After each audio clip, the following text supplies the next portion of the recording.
The phone slipped from Naomi Carter's fingers. She grabbed it just before it hit the concrete floor of the parking lot, her hands trembling so badly she could barely grip it. The cold November air cut through her thin jacket like a blade, and behind her, in the back seat of her 2009 Honda Civic, with the cracked rear window sealed shut with packing tape, her 3-year-old daughter Lila was curled up beneath a pile of mismatched blankets, fast asleep. Naomi pressed her back against the car and looked up at the dark sky above the grocery store parking lot where she worked the night shift. She had $47 in her bank account. 2 days ago, her landlord had changed the locks on her apartment while she was at work, leaving a handwritten note taped to the door telling her that her 2 months of unpaid rent had finally run out. She had stuffed everything she could into 2 bags and driven away with Lila, still half asleep in her arms, telling her daughter they were going on an adventure. She had been telling her that lie for 5 days. Naomi opened her voice note app and pressed record. She meant to send it to Marcus Webb, her former landlord, a soft-spoken man who had always had a weakness for a good sob story. She had used that weakness before. She planned to use it one more time. "Marcus," she said, her voice cracking before she even finished the first word. She cleared her throat and started again. "Marcus, I know you don't want to hear from me. I know I owe you more than I can give you right now. But Lila is in the car. She's been sleeping in the car for 5 days. I'm not asking you to forgive the rent. I'm not asking you to pretend none of this happened. I'm just asking you to give me 2 more weeks. I have a job. I have income. I just need time. Please, for Lila. She's 3 years old and she doesn't understand why she can't go home." She stopped recording. She stared at the message for a long moment, then, without checking the contact name properly, exhaustion making her clumsy and careless, she pressed send. She didn't realize the mistake until 4 minutes later. A reply appeared on her screen from a number she didn't recognize, no name attached, just a New York area code, and a message that read, "I think you sent this to the wrong person." Naomi's stomach dropped. She typed back quickly, "I'm so sorry, please ignore it." She expected silence after that. What she got instead changed the next 12 months of her life in ways she could not have predicted or prepared for. The stranger replied, "Is your daughter really sleeping in the car?" Naomi almost didn't answer. She was embarrassed and exhausted, and the last thing she wanted was to explain her failures to someone who was already a stranger. But something made her type back. Maybe it was the directness of the question. Maybe it was the fact that no one else had asked her anything real in weeks. "Yes," she wrote, "she is." 3 minutes passed, 4. Then her phone vibrated with a bank notification. $10,000 had been deposited into her account. Naomi read the notification 3 times, then she sat down on the cold concrete of the parking lot, put her face in her hands, and cried harder than she had cried since the day the judge dismissed her case, and she walked out of the courthouse alone, with nothing left but a ruined reputation and a daughter who needed her to hold it together. She looked at her phone again and typed 1 sentence to the stranger. "Who are you?" The reply came back in seconds. "Someone who had a daughter once. Go find somewhere warm for Lila tonight." If you're already hooked on this story and you love powerful emotional narratives like this one, take a second right now to hit the like button and subscribe to the channel. We release stories like this every week and you don't want to miss what's coming next. Now let's continue. Naomi spent the next 3 days in a budget motel outside of Newark, sleeping in a real bed since she lost the apartment, watching Lila eat hot meals with the focused joy that only a toddler who has been hungry for too long can manage. And all the while, in every quiet moment between feeding Lila and trying to sleep, Naomi searched for the name behind the number. It took her until the 2nd day to find it. The number was registered to a shell company, which was registered to another shell company, which eventually led her to a name she recognized immediately because she had seen it on the cover of Forbes magazine 2 years ago while waiting in a hospital room. Ethan Cross, founder and sole owner of Orion Global Holdings, a private equity and construction conglomerate with assets on 4 continents and a net worth that financial analysts estimated at somewhere between $18 and $22 billion, depending on the quarter. Naomi had been a financial analyst herself once. Before the scandal, she had been considered one of the sharpest minds in mid-level corporate finance. She had worked for a firm called Stellarmark Capital for 6 years, rising from junior analyst to head of their risk compliance department. She had been good at her job. She had been more than good. She had been the person her colleagues called when the numbers stopped making sense, when something felt off but nobody could find the source. And then one morning, without warning, she had come into work to find 2 federal investigators sitting in the conference room with her name written on a folder between them. The charge was financial fraud, specifically the manipulation of investment risk data that had led to a significant client loss. Naomi had not done it. She knew with absolute certainty that she had not done it.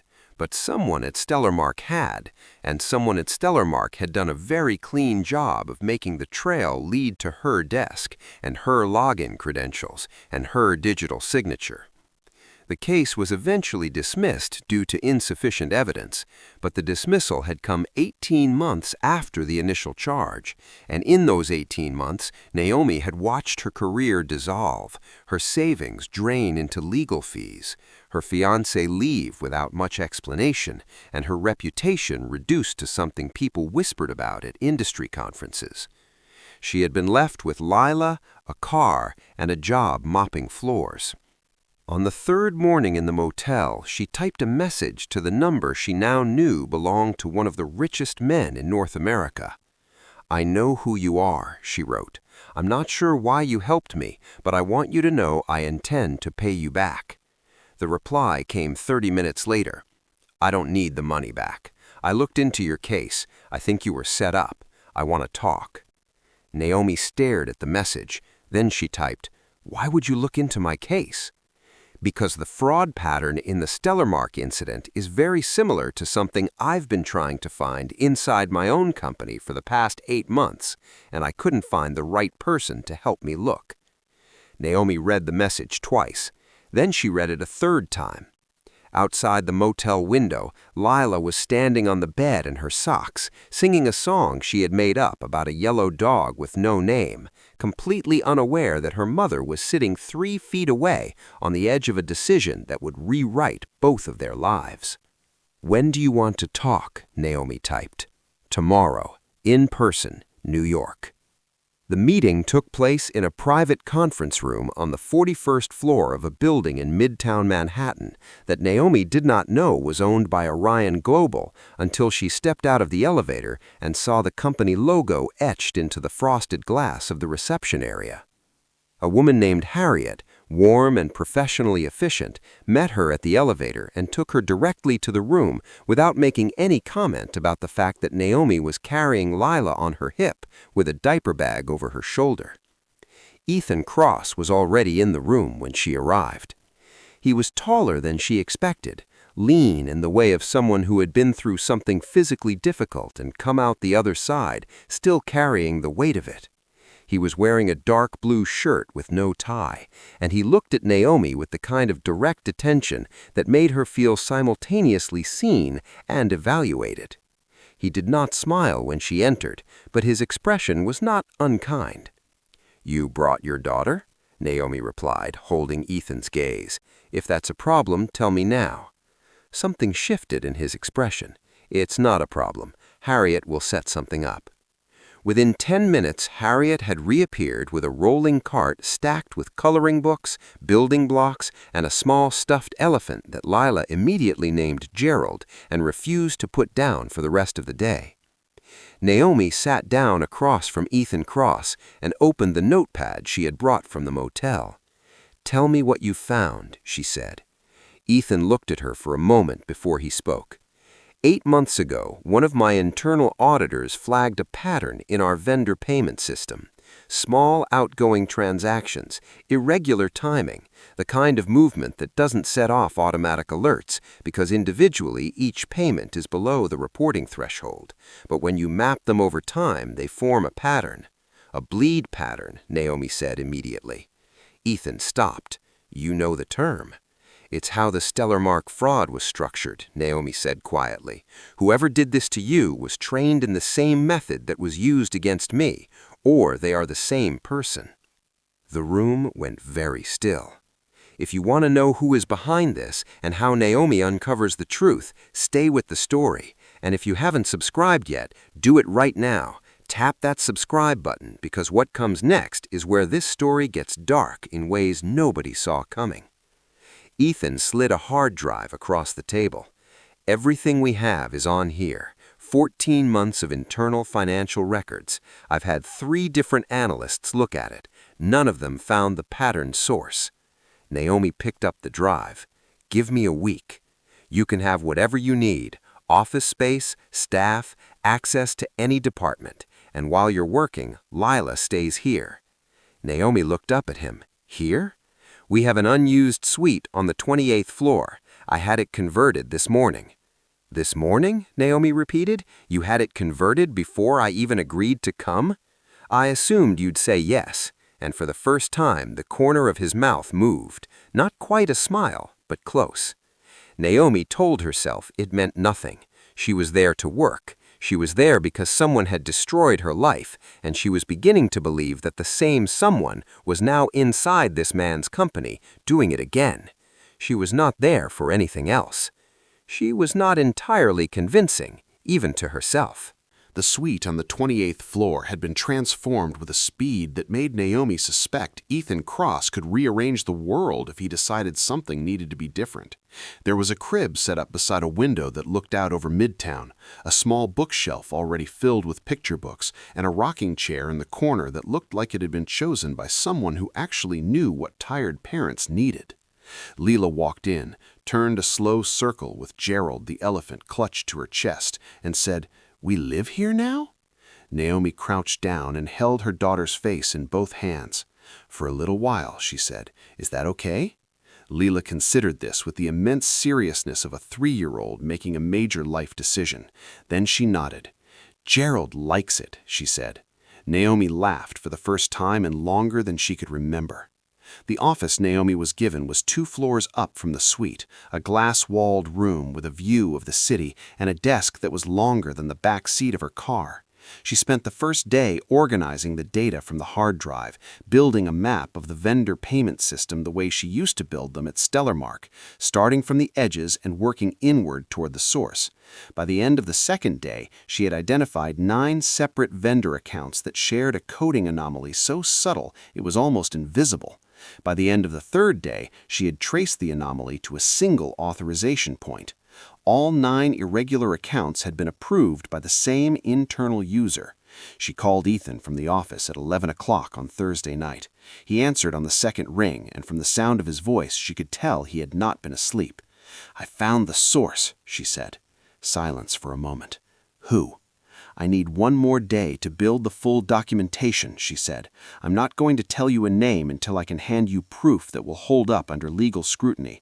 I've been through what happens when someone makes an accusation without ironclad documentation.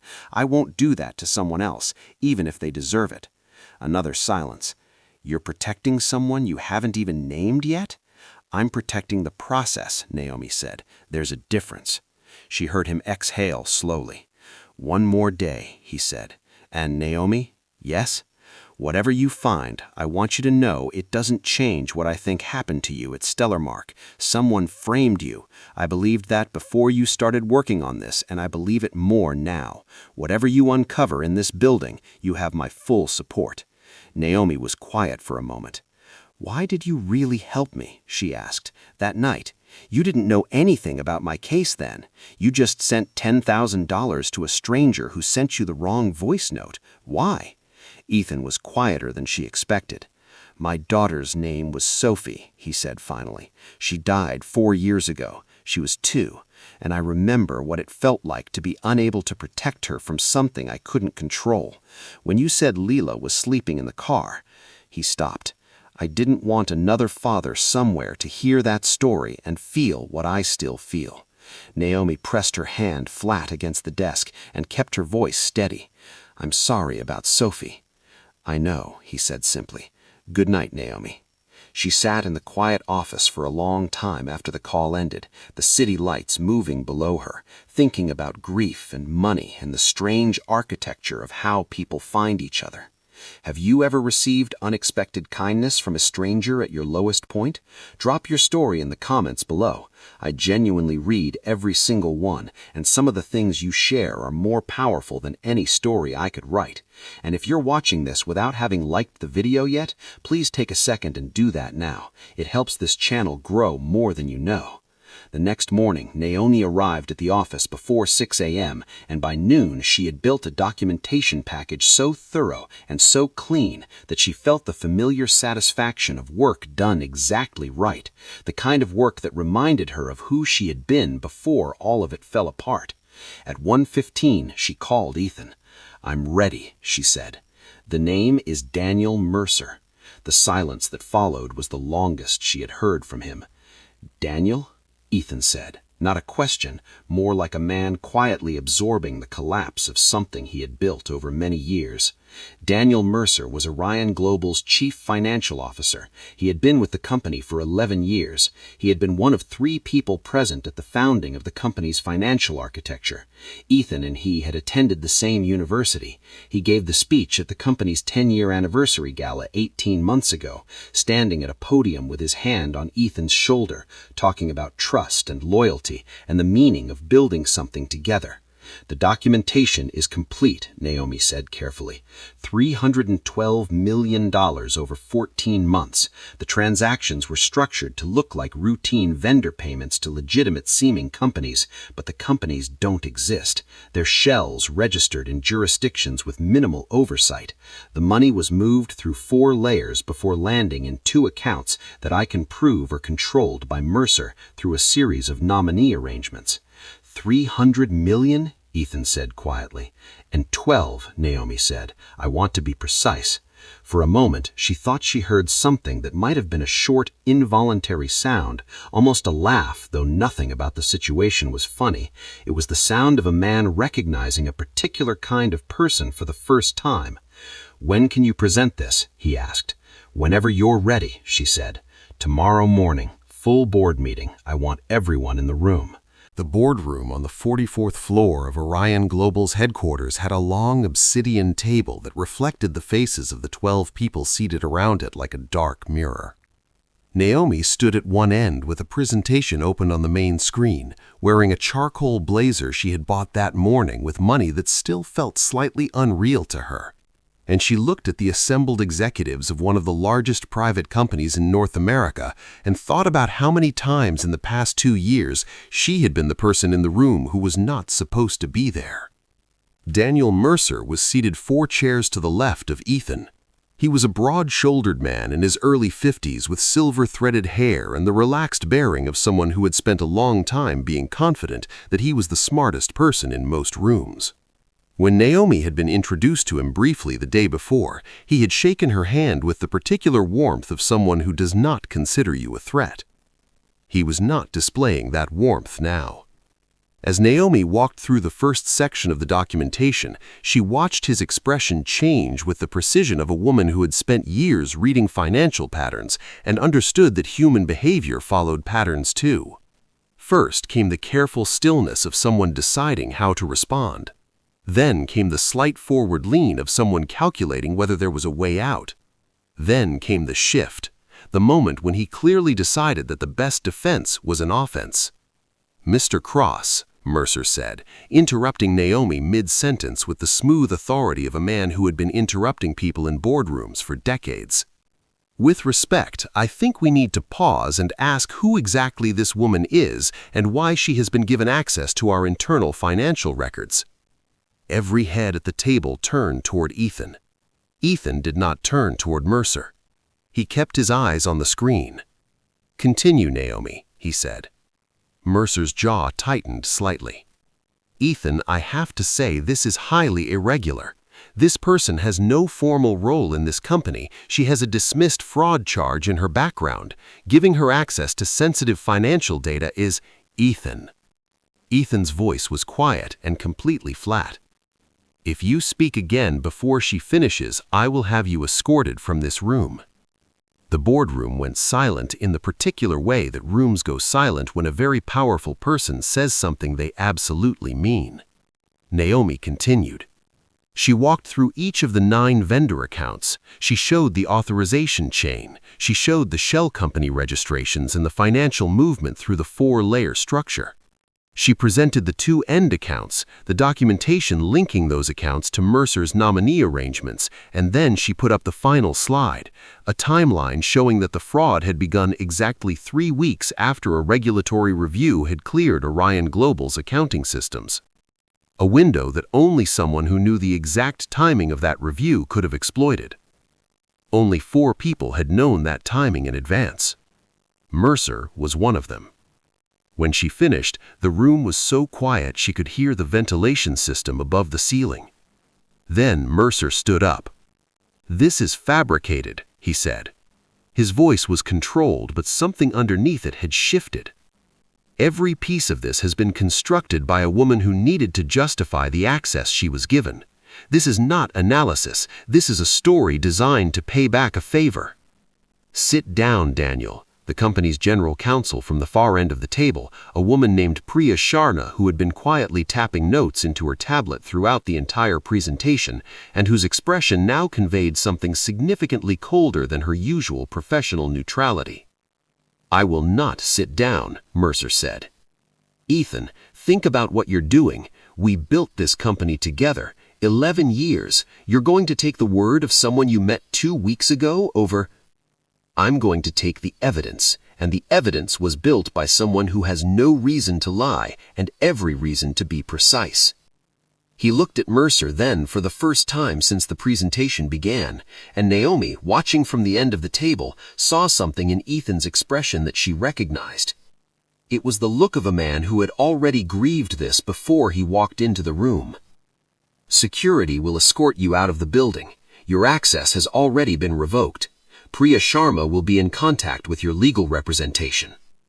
Mercer stood at the table for a moment longer than he should have, and in that moment something cracked open in his composure, and the truth of it was briefly visible. The calculation, the arrogance, the complete failure to anticipate that the person who would finally catch him was a woman who had once been destroyed by the same method he used. Then he straightened his jacket and walked out of the room without looking at anyone. The door closed behind him. Naomi released a breath she had been holding for approximately 40 minutes. From across the table, Ethan Cross looked at her, and this time the expression on his face was something she had no professional framework for. If Naomi's courage in that boardroom hit different for you, drop "Respect Naomi" in the comments right now.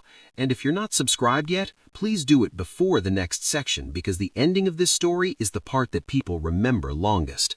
Subscribe and stay with us. The weeks that followed moved with a surreal velocity of a life being rebuilt from scratch in real time. Federal investigators arrived at Orion Global within 48 hours of the board meeting. Mercer's legal team released a statement that said nothing of substance. Priya Sharma's team began the process of recovering what could be recovered from the stolen funds. The company's internal architecture of trust had to be rebuilt beam by beam. Naomi threw herself into that work. Ethan offered her the position of Director of Financial Integrity on a Tuesday afternoon in the same conference room where they had first met. He slid a hard drive across the table the same way he had slid the hard drive, and she thought for a moment that this was simply how he communicated, through objects that contained everything important. She opened the folder, read the title on the employment contract inside, closed the folder again. "Ethan," she said. "Ethan," he replied. "This is the job that used to be called Chief Financial Officer.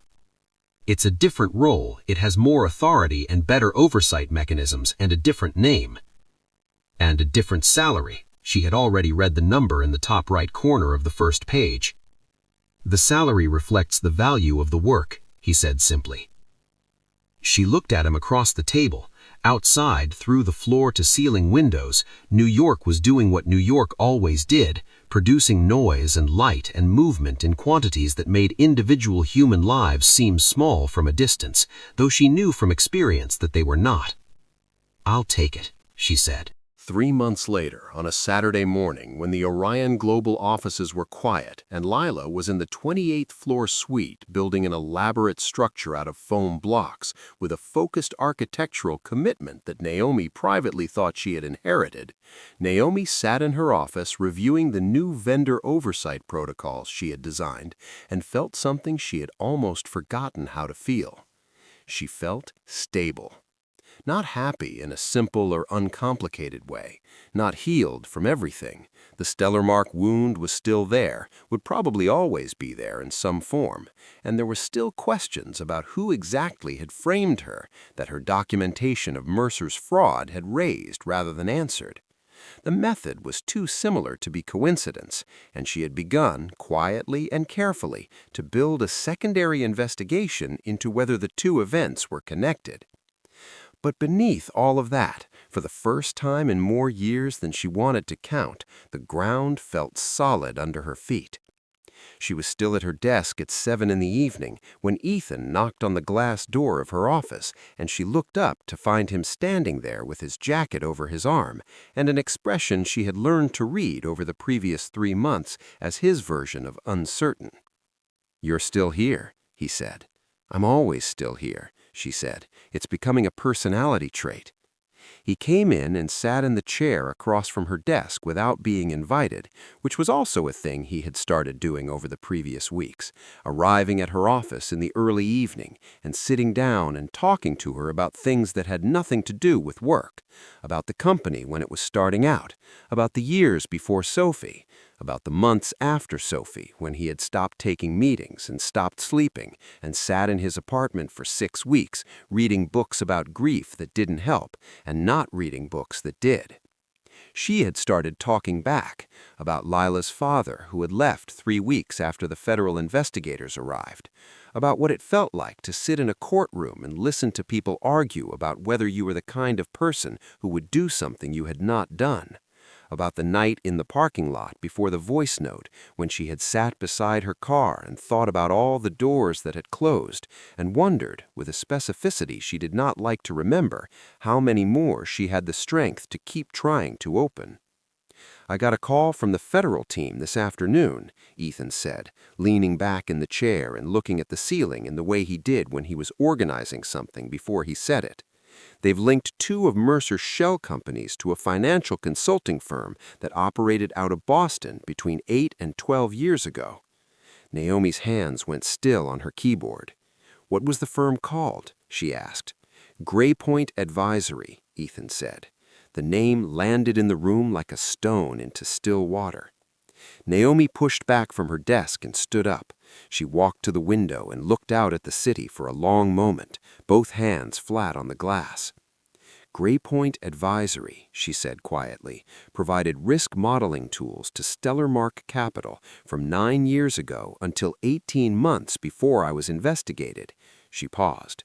"I flagged concerns about one of their models internally 8 months before the fraud was discovered. I thought I was doing my job. I wrote a report. I sent it up the chain." "Did anyone respond to the report?" Ethan asked. "The person who responded," Naomi said slowly, "was the person who later led the internal investigation that pointed to me."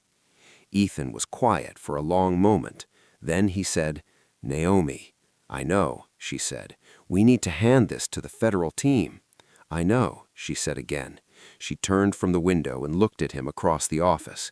"It means the investigation doesn't end with Mercer. It means it goes back farther than Orion Global. It means whoever built the Graypoint connection was doing this long before I crossed their path. And it means," Ethan said, standing from the chair, "that the woman I hired to protect this company from financial fraud may have inadvertently positioned herself to expose a network that tried to destroy her 3 years ago." The silence between them had a particular quality, the kind of silence that sits at the edge of something that has been building for a long time and now is too close to the surface to pretend it isn't there. "I owe you something," Naomi said. "You don't," Ethan said. "No, I do. You believed I was telling the truth when you had no reason to. You gave me access to something that mattered. You gave Lila a room with a window. You told me about Sophie." Something moved across his face at the name. Not pain, or not only pain, something more complicated and harder to name. "Sophie would have liked Lila," he said. Naomi nodded. "I think so too." They stood on opposite sides of the desk in the quiet office with the city spread out behind them, and there was nothing in the moment that required resolution or category. Some things didn't need to be named to be real. Some connections formed in the space between a wrong number and a desperate voice and a $10,000 transfer and a hard drive and a boardroom confrontation and 11 o'clock phone calls and early evenings in a glass office and a little girl who named a stuffed elephant Gerald and fell asleep holding it like it was the most important thing in the world. Later that night, Naomi drove home to the apartment she had rented in Brooklyn, the first real home she and Lila had had since the locks were changed, and she put Lila to bed and sat on the small balcony with a cup of tea that went cold while she was thinking. She thought about the moment in the parking lot when the phone had almost hit the concrete. She thought about exhaustion and mistakes and the particular miracle of a wrong number at exactly the right time. She thought about the fact that somewhere in a federal database, a thread was now being pulled on a network of fraud that started long before her and would end long after her involvement in it, and that she would pull it as far as she could reach. She thought about Ethan in her office saying Sophie's name, and she thought about what she had said to Lila the night they lost the apartment, standing in a cold parking lot with everything they owned in 2 bags. She had said they were going on an adventure. It turned out she had been telling the truth. Her phone buzzed on the balcony railing. A message from Ethan. He had sent a screenshot. She recognized it immediately. The original voice note, the one she had sent to the wrong number on the worst night of the last 3 years. Below the screenshot, he had written, "The mistake that changed everything." She looked at the message for a long time. Then she typed back, "Was it a mistake?" 3 dots appeared, disappeared, appeared again. "No," he wrote finally, "I don't think so."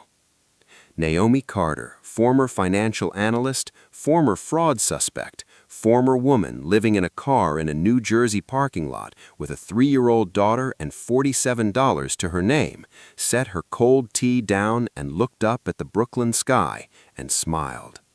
Some people spend their whole lives waiting for a second chance. Some people get one because of a wrong number at 11 o'clock on a November night.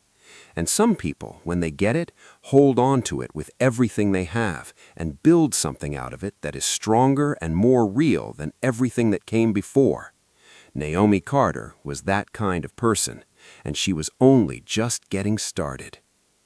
If this story moved you, if it reminded you that second chances are real and that the wrong turn can sometimes lead exactly where you were supposed to go, please like this video right now.